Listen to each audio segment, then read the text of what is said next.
खदेरन बाबू के जीवनी पर प्रकाश कैसे डालते हैं, क्या योगदान है उनका? जी नमस्ते। आप सभी पत्रकार बंधुओं को और जो भी श्रोता मेरी आवाज़ को सुन रहे हैं उनको सबसे पहले मैं अभिनंदन करता हूं।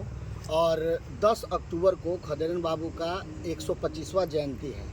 उस जयंती को हम लोग एक दूसरे तौर पे मनाने का इस बार सोचे हैं, क्योंकि दशहरे होने के कारण लोगों की जुटने की समस्या थी। इसलिए मैंने उनके जीवनी पे 125 किलो लड्डू बनवाया है और उस दिन जयंती पे लोगों को वितरित किया जाएगा। इसलिए लोगों से आग्रह है कि ज़्यादा से ज़्यादा संख्या में आएँ और उनके जयंती को एक अच्छा खुशनुमा माहौल दें। खदेरन बाबू के विस्मृति के पीछे राजनीतिक दलों और नेताओं का क्या षड्यंत्र? देखिए, एक मिनट क्वेश्चंस को, जो पहला क्वेश्चन उसका पहले आंसर दे दूँ, क्योंकि मैं सिर्फ ये कह पाया।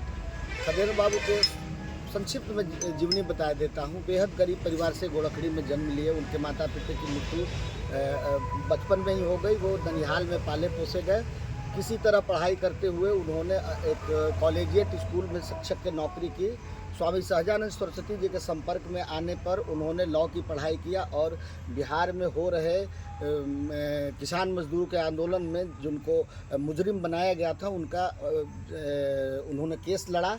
और उसके बाद स्वामी जी के कहने पे ही पटना जिला परिषद का चुनाव लड़ा। 42 में उपाध्यक्ष बने, 48 में वो अध्यक्ष बने और तिल 60 तक वो अध्यक्ष रहे। और 1969 में पहली बार विधायक बने और दूसरी बार 1971 के चुनाव में वो फिर के जीत गया और मंत्री बने, ग्रामीण आवास मंत्री, शहरी विकास मंत्री।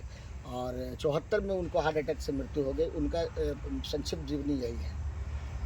खदेरन बाबू के विस्मृति के पीछे राजनीतिक दल और नेताओं का क्या षड्यंत्र है? आप देख लीजिए कि 1974 में उनकी मृत्यु के बाद आप खुद समझिए कि यहाँ राजनीति करने वाले राजनीतिक दलों ने विक्रम के लीडरशिप के उभार के लिए क्या किया। आप देख लीजिए उनके जीवन के इस पटना जिला में जो उन्होंने मतलब शिक्षा के क्षेत्र में, स्वास्थ्य के क्षेत्र में, रोड बनाने के क्षेत्र में, नहरों के विकास करने के क्षेत्र में लोगों को 50,000 नौकरी देने का काम किया था। उनके मरने के बाद किसी राजनीतिक दलों ने उनके जीवन पे कभी भी जयंती या उनके पुण्यतिथि पे उनको याद करना भी उचित नहीं समझा। यह एक राजनीतिक षड्यंत्र है जिसके बाद के कालखंडों में 50 साल अभी हुआ है, एकदम से विस्मृत कर दिया गया है। हमारे नवयुवकों को ऐसे महापुरुषों के बारे में जानने की ज़रूरत है जो विक्रम ही नहीं, पूरे पटना जिला ही नहीं, पूरे बिहार के वो नेता थे। अपना फोटो सेशन करते रहते हैं मगर उसको भी इज्जत नहीं मिलेगा। वो अब दमित हो रहा है, कुंठा कर रहा है।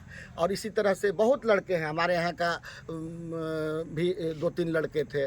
वो छोटे हैं अस्पुरा का, फिर जो है सो धीरेन्द्र है दतियाना का। विक्रम विधानसभा की मैं बात नहीं कर रहा हूँ, पूरे प्रदेश की बात कर रहा हूँ जी। और प्रदेश में राजनीतिक स्तर लगातार घटता जा रहा है।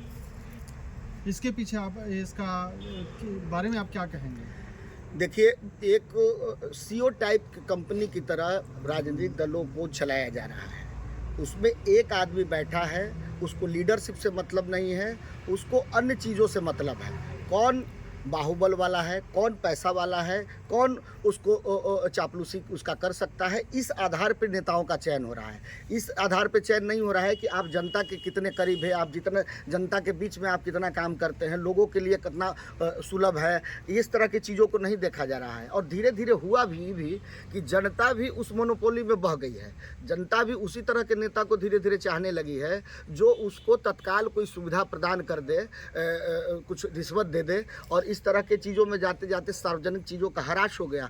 पूरे बिहार का यही हालत है, देश का यही हालत है। जिस छोटे से गांव से इतने महान पुरुष की अब बात कर रहे हैं खदेरन बाबू की, क्या उस गांव में एक गोलंबर है? क्या उस गोलंबर का नाम खदेरन बाबू के नाम पर नहीं होना चाहिए? क्या वहाँ मूर्ति नहीं बनना चाहिए? देखिए, मैं पिछले बार वहाँ जो 1 साल हुआ खदेरन बाबू का जयंती जब मना था, तो बहुत लोगों के आग्रह पे ये प्रस्ताव पारित हुआ था कि विक्रम गोलखड़ी गोलंबर पे खदेरन बाबू के मूर्ति का एक स्थापना किया जाए। हमने इस बीच के साल भर के कालखंडों में बिहार सरकार को भी चिट्ठी लिखा, NHI को भी लिखा, उन्होंने किसका कोई जवाब नहीं दिया।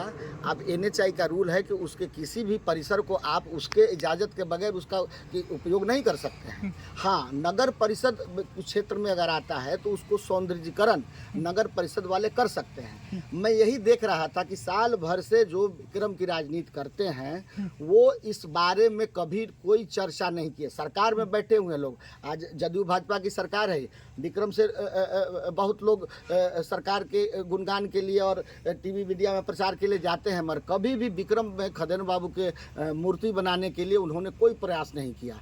और मैं एक साधारण व्यक्ति हूँ, मेरे पास न इतना पहुँच है, न पैरवी है, न पैसा है कि मैं अकेले उसको खड़ा कर दूंगा, मगर ये वादा करता हूँ कि जब भी हम लोग सरकार में आएंगे इस सारी व्यवस्थाओं को दुरुस्त की जाएगी, उनकी मूर्ति यहाँ लगेगी।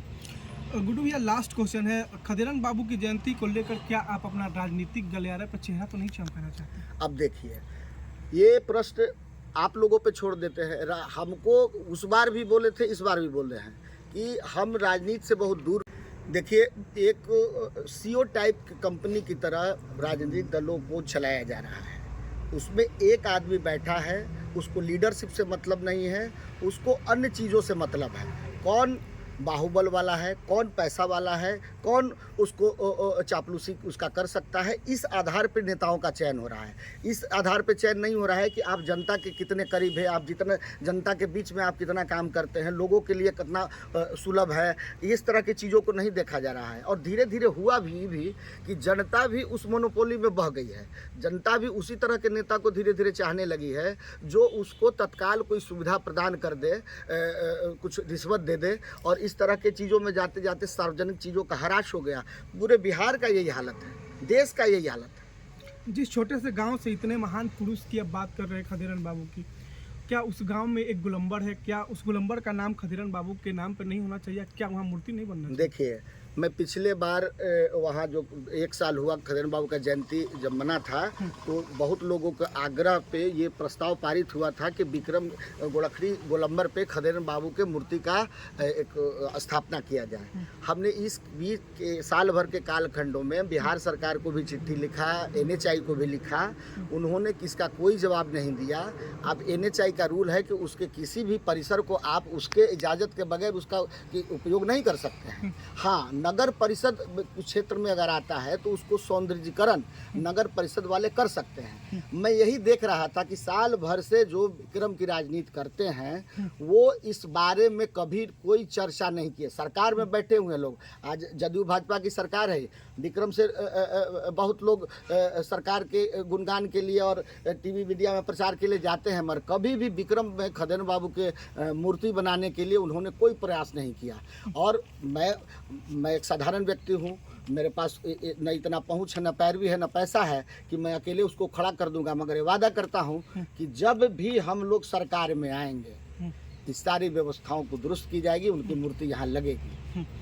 गुड्डू भैया, लास्ट क्वेश्चन है, खदेरन बाबू की जयंती को लेकर क्या आप अपना राजनीतिक गलियारे पर चेहरा तो नहीं चमकाना चाहते? अब देखिए, ये प्रश्न आप लोगों पे छोड़ देते हैं। हमको उस बार भी बोले थे, इस बार भी बोल रहे हैं कि हम राजनीति से बहुत दूर